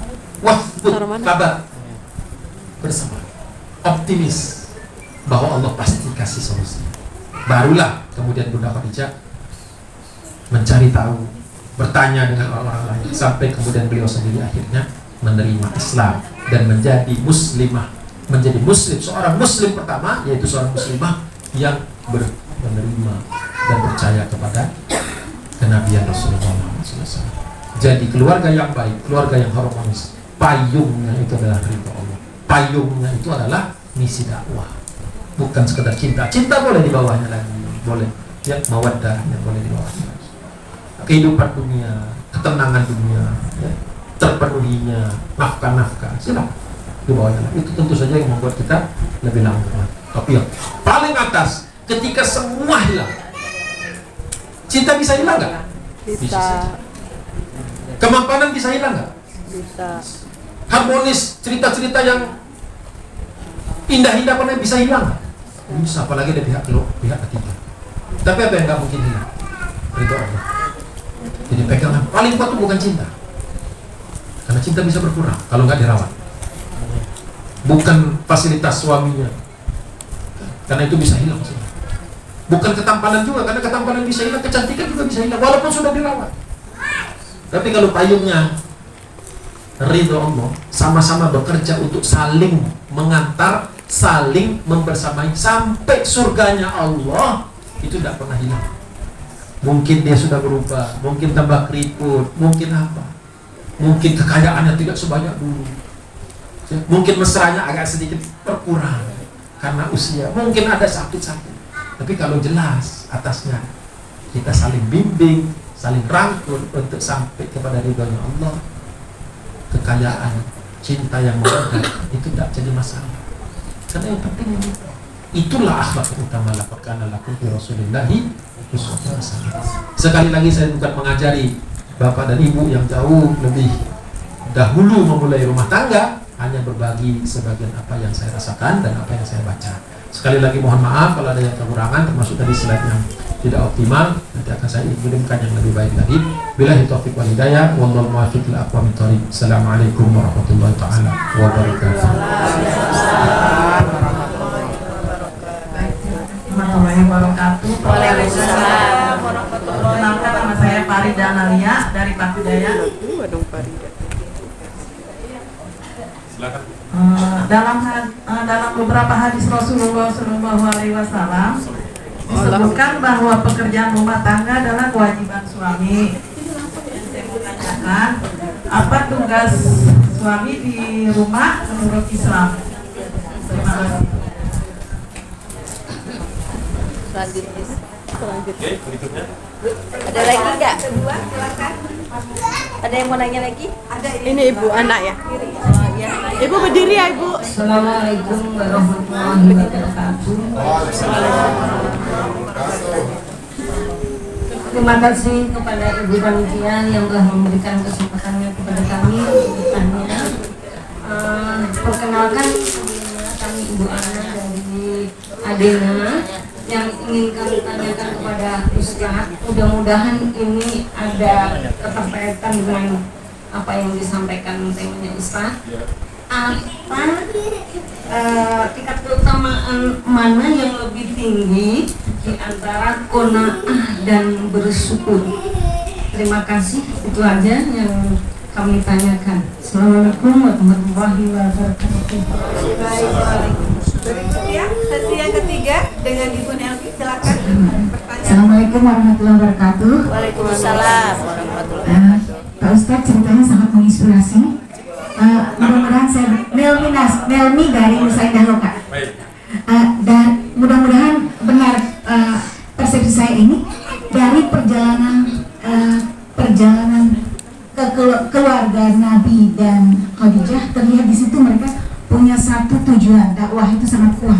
Lalu sama-sama kecerdasannya bagus. Jadi ibarat komputer kompatibel. Sementara di zaman sekarang ini kan bapaknya berkarir terus, kadang-kadang ibunya tidak mengimbangi, maka terjadilah friksi-friksi di dalam rumah tangga, sehingga sebaliknya ibunya yang atau sebaliknya, sehingga susah untuk mendapat kecocokan itu, terutama dalam satu visi misi ini. Jadi akhirnya terjadi perceraian itu, meskipun itu diridhoi tapi kan paling dibenci Allah. Jadi untuk zaman sekarang ini bagaimana caranya supaya sama-sama seiring selangkah sehingga tetap saling menghargai ketika berbicara, saling nyambung, begitu Ustaz. Terima kasih. Assalamualaikum warahmatullahi wabarakatuh. Waalaikumsalam. Tiga dulu, nanti baru kita lanjut. Baik, bismillahirrahmanirrahim. Yang pertama, Ibu Farida. Hadisnya itu dari, kalau saya di sini dari Bunda Aisyah. Sama seperti yang saya sampaikan tadi, bahwa ada yang bertanya dengan Bunda Aisyah. Maka Rasulullah SAW yasna'u fi ahlihi. Apa yang dilakukan untuk keluarganya di rumah? Qalat kana fi mihnati ahlihi fa idza hadaratis salat kharaja ila salat. Mengerjakan seluruh urusan rumah tangga, tapi ketika datang waktu sholat maka berangkat sholat, dan maksudnya juga menyuruh keluarganya sholat. Disebutkan semua dikerjakan. Tetapi kita tahu bahwa Rasulullah SAW juga punya tanggung jawab sosial. Jadi suami itu punya tanggung jawab di rumah, punya tanggung jawab sosial di rumah, di luar rumah. Jadi ketika Rasulullah SAW bekerja untuk umat, maka Bunda Khadijah yang menghandle seluruhnya. Sampai-sampai Rasulullah itu kalau teringat tentang Bunda Khadijah itu bahkan membuat cemburu istri yang lain. Kan Bunda Khadijah sudah meninggal dunia sebelum Rasulullah hijrah. Ketika hijrah barulah Rasulullah istrinya kedua, ketiga dan seterusnya banyak. Itu terkadang Rasulullah sedang makan kambing. Ada satu hadis diriwayatkan oleh Abi Hurairah, makan kambing. Kambing sudah dipotong. Tapi Rasulullah minta bagian yang besar. Sebuah bagian yang besar, kata Rasulullah, potongkan yang itu. Ya, dipotongkanlah sebagian itu. Untuk siapa? Orang bingung kan? Ada istri-istrinya dan Nabi. Untuk siapa lagi? Kata Nabi SAW, kirimkan kepada itu, kepada itu, kepada itu, ke fulan, ke fulan, ke fulan. Kenapa? Mereka orang-orang yang sering dulu dikasih makanan, disantuni oleh Khadijah. Sampai Bunda Aisyah itu merah wajahnya. Apa tidak ada wanita lain selain dari Khadijah yang kau ingat ya Rasulullah? Bisa dipahami karena Bunda Khadijah ketika menikah dengan Nabi SAW masih usia belasan tahun. 9 tahun. Sudah memenuhi syarat sebagai seorang istri secara fisik maupun secara mental. Maka termasuk penghafal hadis paling banyak itu istri Nabi adalah Aisyah. Tetapi ya namanya kecemburuan ada saja. Tapi Rasulullah tidak bergeser duduknya. Rasulullah kalau duduk serong ke kiri, tidak bergeser. Kata Rasulullah SAW, bukankah engkau sudah mendapatkan bagianmu, wahai si pipi merah? Langsung gitu, langsung kelopok-kelopok. Jadi tidak marahnya, nggak ditimpali dengan emosi. santai aja. Bukankah engkau sudah mendapatkan bagianmu? Bagianmu itu macam-macam tafsirnya kan? Oh, iya, macam-macam. Yang jelas Bunda Khadijah nggak dapatkan lagi karena sudah meninggal. Selesai. Cerdas betul Rasulullah. Cerdas betul. Jadi memang perlu laki-laki itu juga memang perlu cerdas termasuk mengolah kata. Harus. Karena salah ngomong bisa ditafsirkan beda. Udah bener aja kadang-kadang keliru. Gimana keliru? Apalagi nggak dipikirkan ngomongnya. Terserahlah, gitu kan? Wah itu tersinggung istri seharian. Padahal maksudnya yang mana aja sih. Tapi kadang ngomongnya terserahlah. Nah, itu. Rasulullah selalu memilih kata dan tidak pernah Rasulullah mendengus. Gimana sebenarnya? Ya, jadi begitu. Dikerjakan semua. Hadis riwayat Imam Ahmad, hadis 23093. Dia udah agak belakang nih. Kisah-kisah tentang menantu. Kalau di dalam Imam Bukhari sama ditanyakan kepada Sa'altu Aisyata makana Nabi sallallahu alaihi wasallam yasna'u fi ahlihi qalat kana fi mihnati ahlihi fa idza hadaratis shalah qama ila shalah. Selalu batasannya itu sholat. Jangan sampai sibuk banget ngurusin rumah sampai lupa sholat. Maksudnya sholat itu ya umat, ya dakwah ya semuanya. Jadi harus sadar bahwa istri sadar bahwa suami itu ada bagian umat di pada dirinya. Kalau tidak bisa menerima itu, repot. Kemana pulang? Curiga terus bawanya. Kemana pulang? Pengajian lagi. Ada ibu itu nggak di pengajian itu? No. Pengajiannya bapak-bapak yang ditanya ibu-ibu. Nah, kita udah ngerti bahwa itu ya sebuah kecemburuan. Mungkin perlu disiasati dengan cara-cara yang ma'ruf. Tadi contoh-contohnya sudah menjahit pakaian, memperbaiki sepatu, ikut mencuci pakaian, bahkan membersihkan kamar. Nah, tinggal lagi baik-baik ceritanya ke suami. Karena ada suami merasa, ada juga sebagian suami yang merasa sudah cari duit, cari nafkah, nggak perlu lagi kerja rumah. Ini satu masalahnya. Ibunya lebih sering ikut pengajian daripada bapaknya. Iya. Sama di bapak-bapak juga ada yang mengatakan begitu. Iya, istri saya jarang ikut kajian. Makanya saya katakan, saya sebelum ngomong itu, makanya 5-6 tahun yang lalu baru 5-6 tahun yang lalu saya minimum mencoba berazam bertekad bahwa setiap kajian ba'da subuh atau subuh Sabtu dan Ahad itu keluarga subuh. Jadi saya ngomong apa, nanti di mobil saya dikritik habis oleh anak-anak. Oh, ini ngomongnya begitu di rumah nggak begini. Wah, kenal saya. Tapi terima aja. Karena ada kaidah. Kita menyampaikan sesuatu walaupun belum melakukannya wajib. Kalau saya hanya menyampaikan apa yang saya sudah lakukan saja, maka umat ini dapatnya separuh atau kurang dari itu. Tetap harus sampaikan yang baik, sekaligus menjadi tazkirah buat kita bahwa kita belum melakukannya. Udah saya di mobil ketika kaca sudah ditutup, senyum-senyum semua. Assalamualaikum Ustaz, assalamualaikum, begitu. Pintu ditutup, kena tembak di situ. Enggak apa-apa. Anak yang gak kritis kan, yang sudah dewasa. Kok ngomongnya begitu tapi di rumah begitu? Ya, tapi harus tetap disampaikan. Tidak sesuai. Bagus kan, ada kontrol ya. Baik. Yang kedua, ya saya tak mungkin sempurna, tapi harus menyampaikan kesempurnaan Rasulullah harus disampaikan. Jangan kita turunkan standar Nabi hanya karena kita belum. Justru standar itulah yang menjadi patokan kita supaya nyusul. Sama istri-istrinya juga. Yang kedua, dari Bu Anna, tingkat utama yang mana? Qanaah sama bersyukur. Ya. Bersyukur itu tempatnya bersabar. Kalau Imam Ghazali mengatakan bagian utuh dari iman, sabar dan syukur. Sabar dan syukur. Ya. Jadi kalau dibandingkan dengan qanaah dibuang. Dia tidak sebanding. Syukur dan sabar yang paling utama. Ketika seorang bisa bersyukur dan bersabar atas ujian-ujian yang Allah berikan kepadanya, maka muncul sifat-sifat sabar yang lain turunannya, yaitu apa? Santun, ya, termasuk diantaranya qanaah, ringan untuk membantu orang lain. Itu produk. Dimulai dari iman. Iman itu dua sisinya, yaitu sabar dan syukur. Kalau ada masalah menimpa kita, banyak-banyak bersabar. Tapi memperbaiki, jangan sabar toh. Perbaiki. Atau kita sering ngomong, kurangi ngomongnya. Sering gosip, kalau bisa nolin, ya, nolin, bukan kurangi, nolin. Dan kalau sebagai suami, misalnya sebagai seimbang, ya turunlah, turun kan. Ada sapu nyapu, ada cuci kotor cuci. Apalagi sekarang ada mesin kan, tinggal cemplung aja. Nanti kita mungkin dijemur. Kalau bahkan ada sekarang yang keluar sudah dilipat. Ada nggak? Belum. Yang keluar langsung dilipat. Harus dipindahin dulu ya. Ini produk baru. Jadi tidak setara. Tetap bersyukur. Utama bersyukur ditambahin sabar. Ya, bersyukur ketika kita diberi Allah karunia. Ada suami taat, ya, kemudian bantu di rumah. Tapi mungkin kekurangannya, ya tadi mungkin ada kekurangan lagi. Mungkin ada kekurangan. Selalulah lihat sisi baik.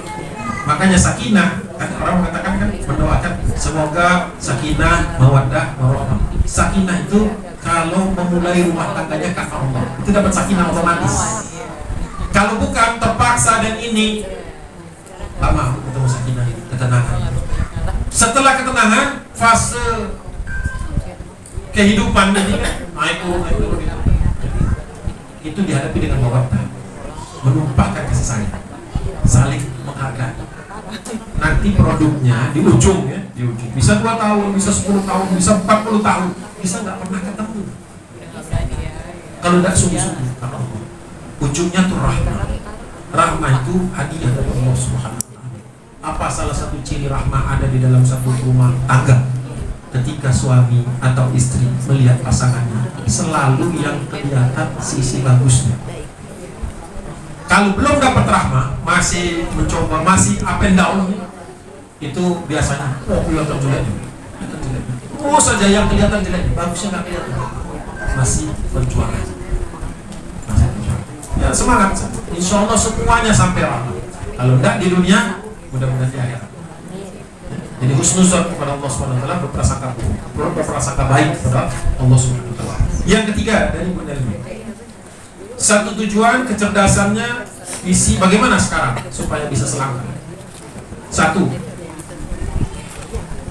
perbanyak waktu bersama Allah, berbuah. Jadi jangan simbolik aja, habis ijab kabul biasanya kan diberikan waktu kepada kedua mempelai untuk sholat sunnah. Walaupun saya lihat ada jarang karena dilakukan di gedung dengan makeup yang begitu banyak, buat wudunya susah, dan sebagainya, kayaknya kasual. Padahal sunnahnya berumah tangga itu yang diselenggarakan bersama, yang dilakukan bersama itu bukan sungkem. Sungkem itu nomor 2. Sungkem dulu sama Allah bersama. Jadi justru kesempatan paling pertama seorang suami dan istri itu menghadap Allah dulu, baru keriduan orang tua, baru menjemput atau menerima tamu dan sebagainya. Ya tamu-tamu undangan, orang-orang yang diundang, orang-orang hebat yang dimuliakan, silakan boleh. Itu bagus. Tapi jangan lupa nanti nih, karena segini kadang-kadang sudah lewat zuhur, lanjut lagi terus sampai asar. Mau berkah dari mana rumah tangga itu? Baru hari pertama sudah dia tinggalkan sholat atau mepet-mepetkan sholat. Alangkah indahnya, kan bisa di make up lagi. Keluar berapa ratus ribu sih? Dan berapa menit sih? Kalian sudah profesional cepat kok. Siapin ruangan, siapin sejadah 2, tempat wudhu yang dekat. Begitu setelah sah, surat-surat sudah semua sholat. Kecuali istrinya lagi haid. Hadap pada Allah. Ya Allah, hari ini keputusanmu wujud di muka kami. Lindungi kami ya Allah. Berikan proteksi. Selamatkan kami. Justru dia yang pertama. Jadi tolong nanti ibu, bapak yang mungkin sebentar lagi atau masih ada anak-anak yang mau dinikah, coba dipertimbangkan anak-anak itu supaya dia tahu siapa yang mengontrol rezekinya, siapa yang mengontrol ketenangan hidup, siapa yang bisa menjamin kalau dia sevisi kompeten. Baru kita sekolah, baru kita datangi majelis taklim, baru kita ikut konseling, baru kita ikut kursus parenting, baru kita ikut kursus suami istri, baru kita ikut kursus, kalau bisa sih sebelumnya, cuma agak-agak berbahaya sebelumnya, karena suka jadi ajang lirik-lirikan. Saya lebih setuju kalau itu dilakukan setelah. Jadi buatlah program 1 bulan pertama, bukan honeymoon. Honeymoon setelah beres, sudah dia tahu, sang laki-laki tahu berjimat yang islami kayak apa. Apa yang nggak boleh? Jangan cuma pintar tahu aja, tapi betul apa doanya. Gimana menghadapi istri? Jadi psikologis kuat dulu. Bagusnya setelah ada partnernya. Kalau enggak kan ngawang-ngawang kan? Jadi ikut kursus tapi di sebelah kanan jomblo semua, di sebelah kiri jomblo wati semua. Bagusnya yang kursus seperti itu sudah ada pasangan, sehingga bisa saling. Dari dulu banyak sekarang kursus untuk rumah tangga yang baru mulai, yang islami. Nah, dengan upaya seperti itu, insya Allah tadi kecerdasan sama, kompatibilitasnya oke, visinya. Kalau visi itu saya sarankan sebelum bertemu, buatlah dalam satu kertas seperti apa sih ke depan maunya, ditulis saja.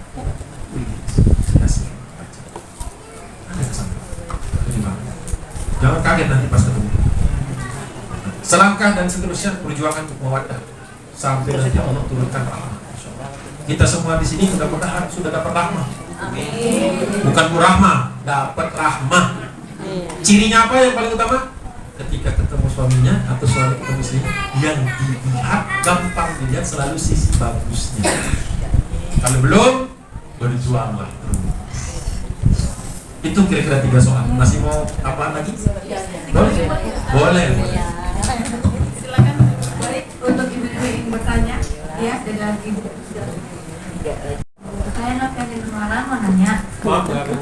Saya Novianti Nurmala. Mau nanya, jodoh kan banyak yang bilang itu cerminan diri sendiri. Jodoh cerminan diri sendiri. Iya. Sementara cerminan ini ada yang bertolak belakang, berlawanan sama yang searah. Yang dimaksud cerminan ini yang searah atau yang bertolak belakang? Terima kasih. Assalamualaikum warahmatullahi wabarakatuh. Waalaikumsalam. Baik, berikutnya. Nama saya Ibu Nurjana dari Patu Jaya. Apakah benar rezeki suami tergantung doa istri? Assalamualaikum warahmatullahi wabarakatuh. Tergantung pendidikan.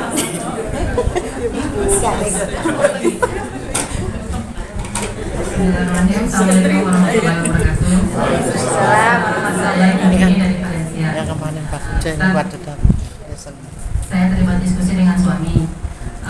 Belakangan ini kan memang ada himbauan untuk calon mempelai itu melakukan screening kesehatan. Terus suami balik bertanya, kalau memang harus ada screening kesehatan, bila salah satunya ternyata dinyatakan tidak sehat misalnya gitu, dan itu menyebabkan misalnya tidak jadi pernikahan itu bagaimana? Saya tidak bisa jawab. Tapi setelah tadi dengar penjelasan Ustadz, jawaban yang ketiga itu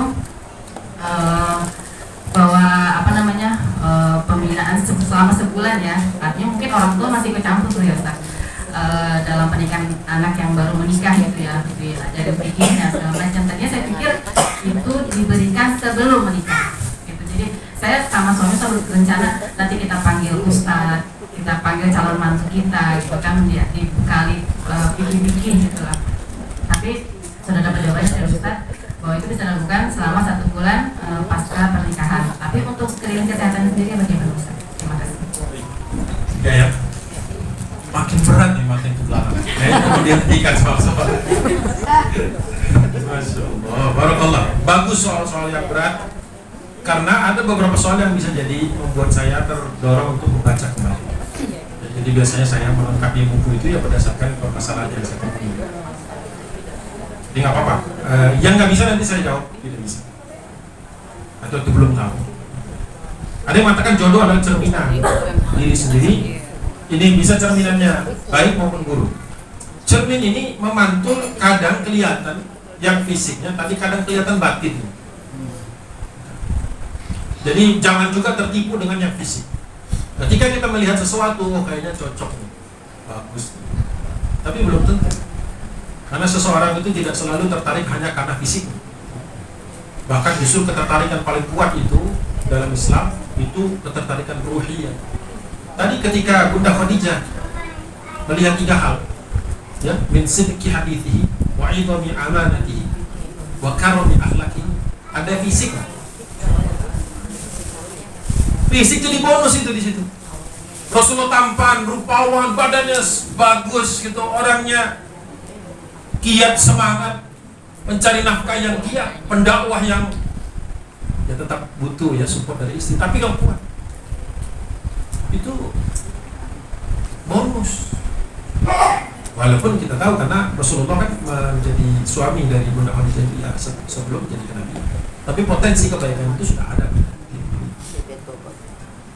Jadi pertanyaan seperti ini bagusnya ditanyakan ketika pasangan itu sudah berumah tangga 10 tahun lah paling banyak. Karena cerminnya sudah lebih jujur. Ada cermin gak jujur?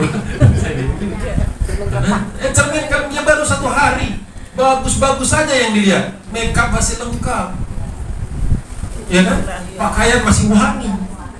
Nanti suami pulang ada oli gitu kan, ada apa, maksudnya udah baunya tidak semerbak waktu masih kinyis-kinyis. Jadi butuh waktu. Jadi jangan cepat-cepat bercermin juga. Pastikan bahwa kita itu menjadi pendamping sejati. Dan itu berat, ya, berat. Makanya perlu ta'aruf tadi yang bagus. Ta'aruf itu adalah proses di mana 2 calon suami dan istri itu bertemu dalam kondisi yang baik, yang aman, didampingi orang yang adil dan bijaksana. Bertanya dalam konteks belum menjadi suami istri, fasilitasi, saling mengenal, sampai kita melihat bahwa banyak ada yang tidak cocok, tapi banyak yang cocok. Kalau nyari yang cocok semua mungkin gak dapat. Tapi paling tidak dari 10 poin, misalnya 7 saja sudah dapat, 6 saja bahkan. Mantapkan hati, sholat istighfar, berikan itu. Tapi jangan gantung orang, karena statusnya belum dikhitbah. Silakan. Kalau bisa antara ta'aruf dengan khitbah itu waktunya tidak terlalu lama. Kalau bisa disepakati 1 kali 24 jam misalnya. Betul. Bisa. Emangnya beli apa Ustaz? Ya tadi saya katakan kembali pada dasar. Kita mau ngapain? Kalau yang mungkin poinnya banyak dan sebagainya, ya mungkin waktunya perlu lama. Tapi perhatikan kadang-kadang begitu lama, kadang-kadang kita akhirnya geser, ya kan? Ada satu poin yang mengkhawatirkan adalah ketika lama kita itu berkenalannya tapi belum juga di khidmah, belum juga dibina, maka nanti akan keluar semua itu yang negatif keluar semua. Akhirnya apa yang terjadi? Takut terus dia kan kemajuan. Dia mau cari bidadari yang tidak ada kurangnya, silahkan mencari terus. Kalau pernah ada bidadari, dia juga nggak mau dengan kamu. Jeleknya begitu kan ujung-ujungnya kan. Mohon maaf nih, ini apa adanya aja. Kita kan nyari yang wah, kayaknya kalau anak-anak dikit deh, bisik juga mainnya. Cari dapet yang tinggi. Kalau bisa hafalannya agak banyak deh. Cari yang tinggi hafalannya agak, kalau bisa yang tinggi deh. Cari lagi. Pas ketemu yang perfect. Kamu siapa? Khawatirnya, ya kan? Khawatirnya tadi karena nilai-nilainya timbangannya lebih banyak fisik. Akhirnya tidak dipungkiri Rasulullah pernah menyuruh sahabat untuk kembali. Ya Rasulullah, saya baru saja menikah. Kata Nabi SAW, dengan siapa? Dengan keluarga. Kau sudah lihat belum? Kata Nabi, balik ke sana. Lihat dulu. Padahal dia sudah mau memberitakan itu untuk memproses permintaan. Suruh balik dulu, suruh lihat. Memang bahwa fisik itu tidak bisa dipungkiri, tapi jangan jadi pertimbangan. Nanti kasihan atau sedih juga karena apa? Fisik itu kan hanya pada saat itu saja. Kasih 10 tahun udah berubah. Akhlak kasih 10 tahun. Kalau dia sudah bagus dan mau mempertahankan dan didukung oleh partner, akhlak itu bahkan bisa jadi lebih baik. Kalau fisik Pak, selalu grafiknya begini. Ada yang grafiknya curam, ada yang grafiknya agak landai. Ada yang katanya, oh hampir gak berubah. Ada yang gini. Jadi begitu. Jadi menjadi cermin kapan? Setelah cukup lama. Kalau langsung saat itu juga khawatirnya memberikan gambaran yang tidak sesuai. Jadi kalau mau bercermin agak lama. Berikan perjuangan, masukkan dulu pengorbanan di situ. Nanti cerminnya akan menyesuaikan dengan kita. Sesuai pengorbanan, sesuai dengan perjuangan. Insyaallah. Ibu Nurjana, apakah benar rezeki tergantung doa istri? Tergantung doa istri, didukung oleh doa istri, lebih manjur lagi doa ibunya, dan sangat dipengaruhi oleh ikhtiarnya. Mau didoain kayak gimana pun, kalau tidak keluar bekerja, Iya. saya tidak tahu juga, kayak rumus baru, tetap harus kerja. Iya. Ya, kan? Gitu.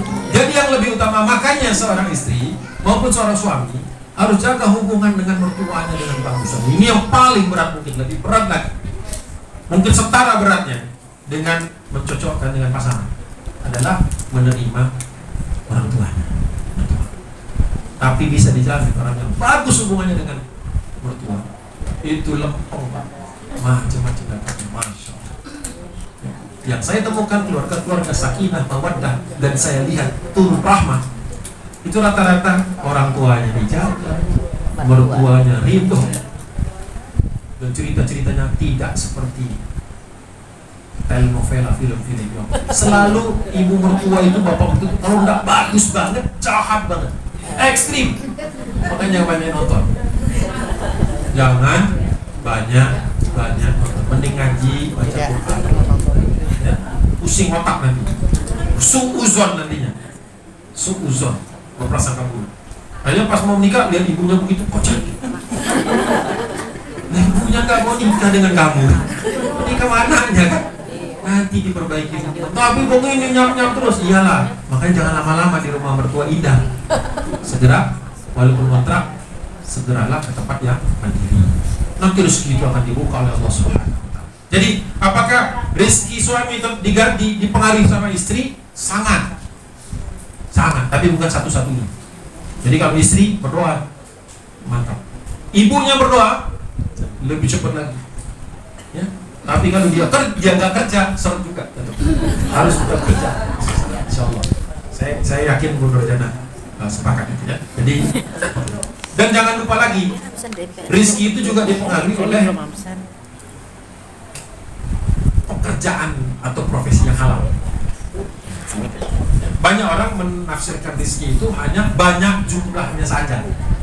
Hati-hati, karena jumlah ini kadang menipu. Ya, wah, suaminya pulang bawa ini bawa itu gitu kan, sampai rumah kiri kanan iri jadinya. Suaminya mulai banding-bandingan, suaminya begini. Tapi kalau kita lihat mau jujur, yang banyak belum tentu semuanya halal, dan yang sedikit belum tentu yang sedikit ya berkahnya. Tentu kita yang mau cari yang pilihan ketiga, banyak dan jangan minimalis. Yang keenam, Bu Vini, screening kesehatan ini memang baru-baru aja ya, budaya ini. Dulu kita sederhana, ketika anak itu dijaga dengan baik, didoakan oleh orang tuanya, menegakkan syariat Islam, tidak ada aturan yang dihalang. Kalaupun sakitnya dalam rangka ujian saja untuk mendekatkan keluarga. Sekarang tapi muncul karena apa? Karena banyak pergaulan dan obat-obatan dan makanan-makanan yang genetically modified. Kita tuh banyak makanan ini yang tidak lagi alami. Ya, kalau dulu kan mau cari pewarna, kita cari yang natural. Sekarang saset. Apa saset? Kadang-kadang kita nggak tahu itu pewarnanya apa. Ini menimbulkan penyakit-penyakit. Bahkan sampai kemudian perubahan hormon. Bahkan sampai kepada ya tadi penyakit-penyakit yang tidak pernah kita temukan sebelumnya. Sehingga ada yang masuk, wah kalau anak saya baru mau nikah udah ketemu penyakit-penyakit yang maaf istilahnya yang fatal, yang terminus gitu ya, yang berhitung hari. Harus ada keterbukaan, saya sepakat bahwa ketika ta'aruf, nah proses ta'aruf itu sekaligus juga ini ya, jadi perlu diketahui bahwa yang bersangkutan ada sakit gigi. Jujur, kenapa? Kalau jujur itu, kalaupun tidak melangkah kita sudah beres. Kenapa? Kita tidak ketemu sama orang yang nanti tidak peduli. Untuk apa kita sembunyikan? Ujung-ujungnya dia tahu, ujung-ujungnya dengar itu. Banyak orang yang khawatir, kalau dikasih tahu nanti kasihan anak saya tidak ketemu jodoh. Loh, justru jodoh itu akan mempertemukan dengan orang yang tidak masalah. Banyak saya temukan bahwa ada yang menerima dalam kondisi-kondisinya, baik laki-laki maupun perempuan. Bahkan sekarang dua-duanya punya anak, tadinya divonis ini dan ini. Bahkan dua-duanya sekarang relatif sukses lah kalau dihitung dari segi material. Padahal kalau dipikir di awal siapa yang berani, ternyata penyakit yang dianggap menyeramkan sembuh. Berapa banyak orang yang ketemu sehat-sehat setelah menikah ada penyakit. Berapa banyak orang yang mulai rumah tangga ada sakit-sakit, tapi oleh Allah Subhanahu Wa Taala disembuhkan. Allah itu pun fayakun, jangan lupa.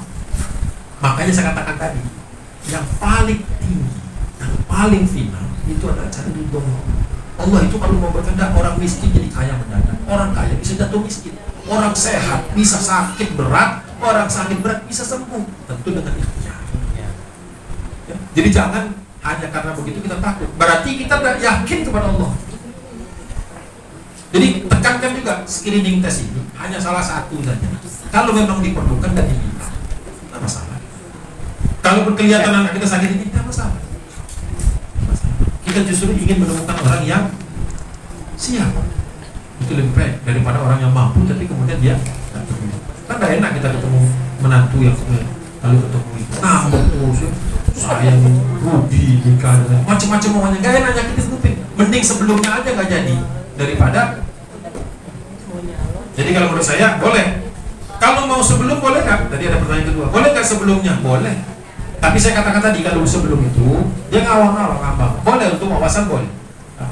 Nanti setelah dia menikah ikut lagi kajian-kajian itu dengan istrinya atau dengan suaminya. Itu akan lebih enak karena mendengar bareng, nyocokin catatan, nyocokin pemahaman. Itu lebih enak. Wallahu a'lam bishawab. Kembali saya haturkan terima kasih kepada ibu-ibu semua yang bertanya. Mudah-mudahan pertanyaan-pertanyaan tadi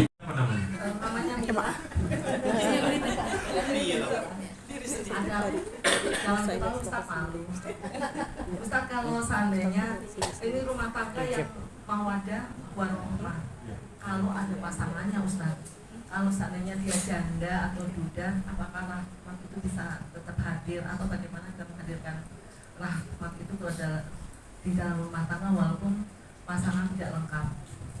Itu aja yang saya tanyakan Ustaz. Terima kasih. Ya, terima kasih.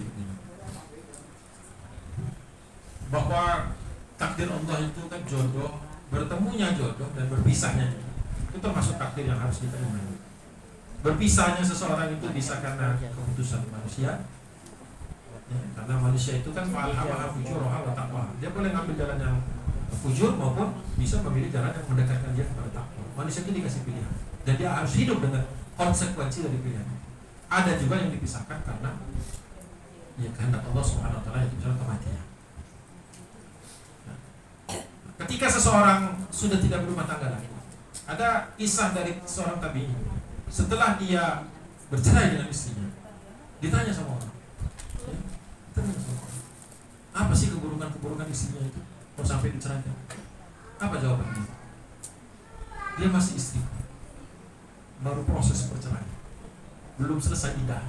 Tidak pantas bagiku untuk mengumbar keburukan istriku walaupun sudah dalam proses perceraian. Balik lagi orang itu, memang dasar orang usir di mana-mana ada. Datang lagi setelah iddah selesai. Nah, sekarang masa iddahnya sudah selesai, bahkan sudah nikah sama orang lain. Ditanya lagi sama dia, apa sebab-sebab engkau menceraikan istrimu tadi yang sudah menikah itu sudah selesai? Kata dia sudah istri orang lain. Gak mungkin saya memuji istri orang lain. Ngerti gak esensinya? Kalaupun Allah takdirkan berpisah, sesuatu yang kita tidak inginkan, tapi bisa terjadi, bisa. Kalau tidak sabar bisa terjadi. Mudah bahkan terjadi kalau tidak sabar. Ingat bahwa ketika berpisah, ya, itu bukan berarti kita mengumbar apa yang pernah kita rasakan bersama. Kalau pisahnya seperti itu, kecuali dipisahkan Allah karena kematian, maka mawaddah sudah berhenti karena sudah tidak ada lagi partner. Mawaddah itu harus berdua. Mawaddah sudah diselesaikan babnya, masuklah tetap dapat rahmat dari Allah Subhanahu wa taala. Asal tadi pisahnya dengan cara yang baik. Saya tidak katakan cerai itu yang baik, karena cerai itu suatu hal yang mubah, yang baik, atau bukan yang mubah, yang diperbolehkan, bukan disenangi, tetapi menggoncang arasy Allah. Menggoncang arasy. Artinya itu suatu hal yang sangat berat konsekuensinya. Apalagi setelah cerai mengumbar keburukan-keburukan mantannya. Wow, itu dalam Islam ada tempat, ada nerakanya khusus.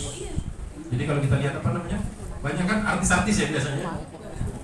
Si Anu mau cerita macam-macam, dia nggak bisa ini, nggak bisa itu. Hati-hati, setiap kalimat yang keluar ada catatan, ada hisabnya secara khusus. Termasuk suami juga. Udah cerai, dia nggak kurang ini, bla bla bla bla. Semuanya dicatat.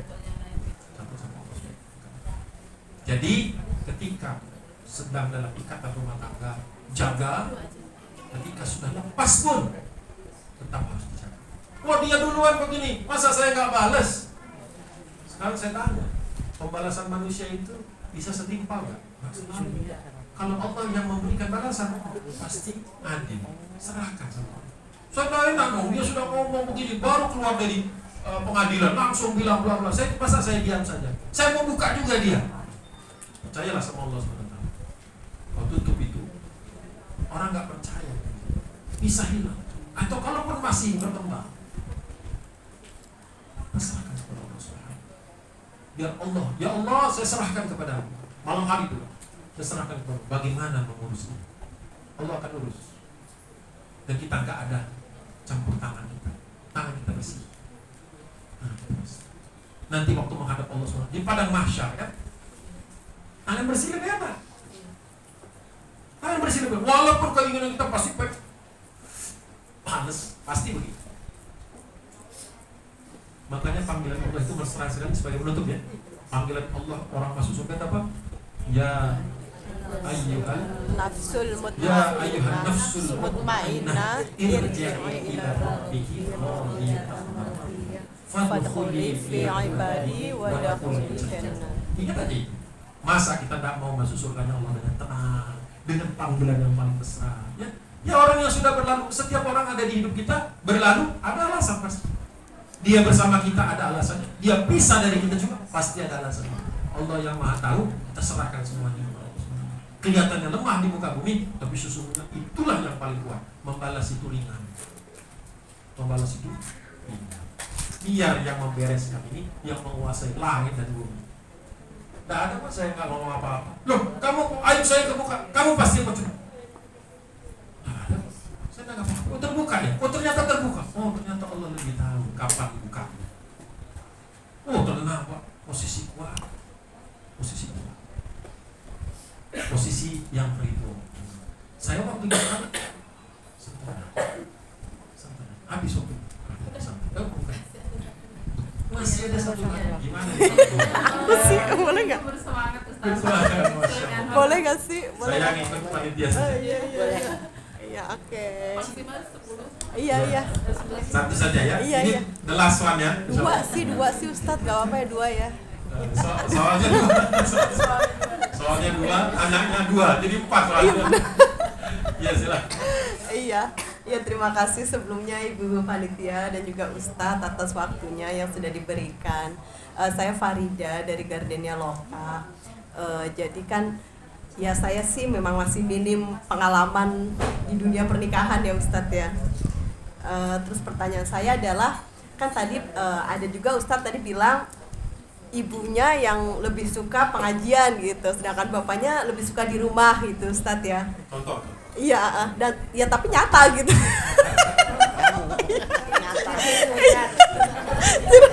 Ya tapi ya suami saya sih baik gitu. Maksudnya kayak ya nggak apa-apa yang gitu kan, ya nggak apa-apa gitu kan. Iya yang gitu. Ya nggak apa-apa gitu kan. Jadi suamiku lebih yang di rumah gitu sama anak-anak gitu Ustadz. Ya aku pergi ke sana ke sini juga insya Allah dari doa suami gitu. Cuman kadang kan ada juga bapak-bapak yang Bu Farida mana nih Pak Imron gitu kan, nggak kelihatan lagi gitu Pak Imron.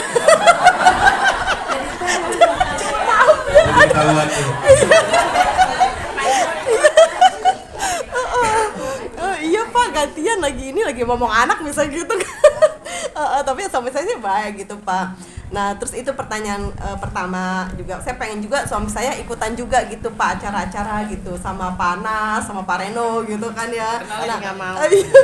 Nggak suka dia tuh ya salah satu aja katanya gitu Pak. Nah itu gimana caranya supaya saya bisa ngajak suami saya gitu Pak. Ya salah satunya mungkin dengan doa. Yang keduanya bagaimana supaya kita smooth aja juga, nggak ada percocokan atau ya smooth aja lah gitu ya, seperti itu. Yang kedua kan tadi kata Bapak kalau bisa umur 25 tahun anak laki-laki sudah harus mandiri gitu ya Pak. Nah anak saya kan baru 13 tahun nih yang pertama gitu, yang ya, masih lama ya. Nah itu gimana caranya semenjak dari dini supaya saya bisa mengajarkan mandiri ke anak-anak saya. 2 anak saya sih 11 dan juga 13 tahun di pesantren Pak. Nah gimana caranya gitu Pak supaya nanti di umur 25 itu ya minimal, ya nggak minimal sih, maksudnya ya dia bisa menjadikan Nabi sebagai itu ya Ustadz Hasan. Karena memang sekarang aja dia tuh suka yang ngasih tahu saya hadis-hadis. Misalnya saya nyuapin anak saya marah-marah gitu Pak, Bunda latakdok gitu, filakal jannah gitu. Ya kayak gitu udah ngasih tahu ya, udah ngajarin lah segala macam gitu. Ya terima kasih Bapak Ustadz. Assalamualaikum warahmatullahi wabarakatuh. Betul saya bilang. Soal terakhir soal Quran Ustaz. Soal mulai gantian.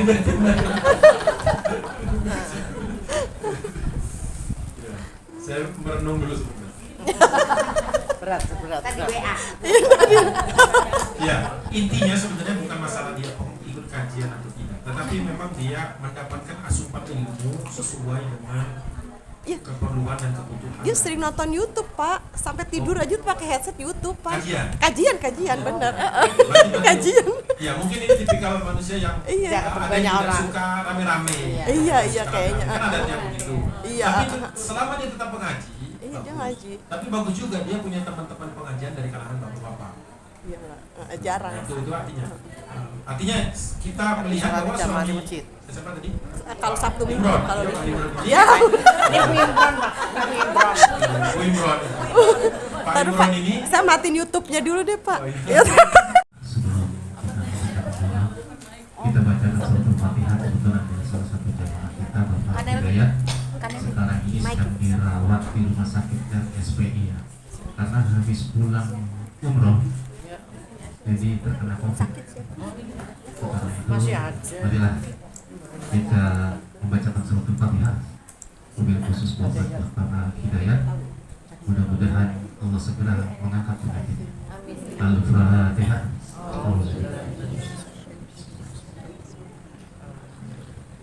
Iya,